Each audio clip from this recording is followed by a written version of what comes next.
Hello everyone, and welcome to the first video on the Grounded Gospel channel. And for our first video, we're going to be diving into the problem of divine hiddenness. So if you don't mind, please like and subscribe so I can continue to make this content. The argument was popularized by a guy by the name of John L. Schellenberg in 1993. The argument that he gave is roughly this. Premise 1. If a perfectly loving God exists, God would want a relationship with every person. Premise 2. A relationship with God requires believing that God exists. Premise 3, therefore a perfectly loving God would ensure that any person who is open to a relationship with him is able to believe. Premise 4, yet they appear to be sincere, non-resistant people who do not believe because they do not find the evidence convincing. And then premise 5, which is the last one, therefore such a God probably does not exist. Now there are other forms of the divine hiddenness argument, but this is the strongest one and is regarded as the strongest argument against Christianity. There are many issues with this argument, but let's go ahead and dive into the first one. Firstly, it's important to understand that love does not require undeniable evidence. This argument assumes that in order for God to be loving, that he must expose himself intellectually or in any way possible for him to be considered loving. But see, we would have to understand that love and knowledge are simply not the same thing.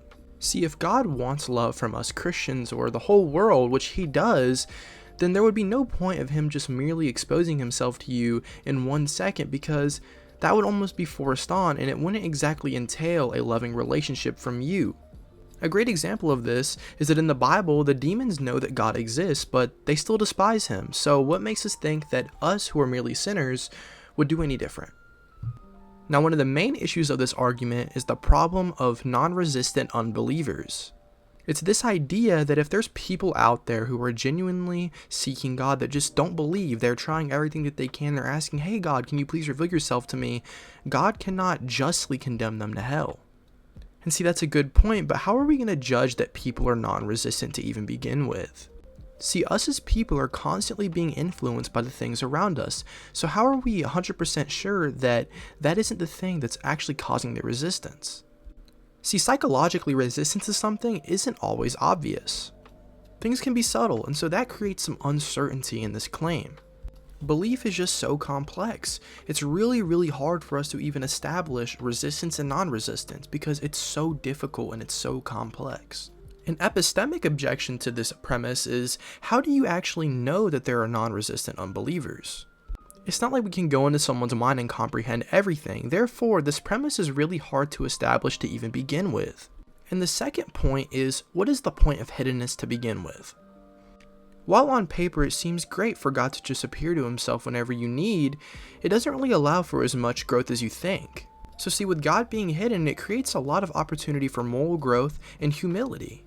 I mean, think of it this way. When you were younger, your parents didn't remove every single challenge from your life. They understood that in order for you to grow as a person, they had to step back.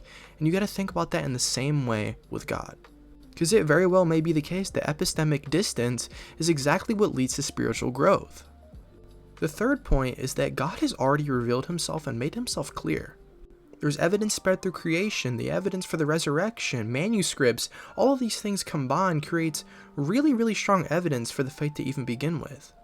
It's obvious that there's been some kind of revelation that God has given to us. Now, whether it's sufficient, we can debate about, but in my personal opinion and during my research, I think it's really strong.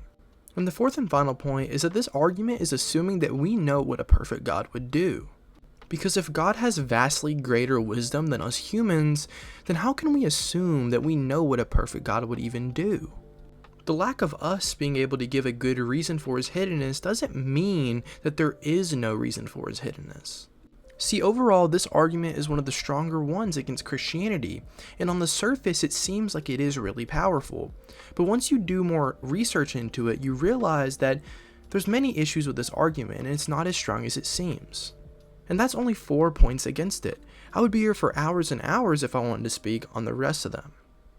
And so that's going to wrap it up for today. Please follow the TikTok and the Instagram that I'm going to link in the description, because that's where you're going to find the most newest content of apologetics from me. I will try to upload at least one video a week on this channel, hopefully. But thank you guys so much and have a blessed one.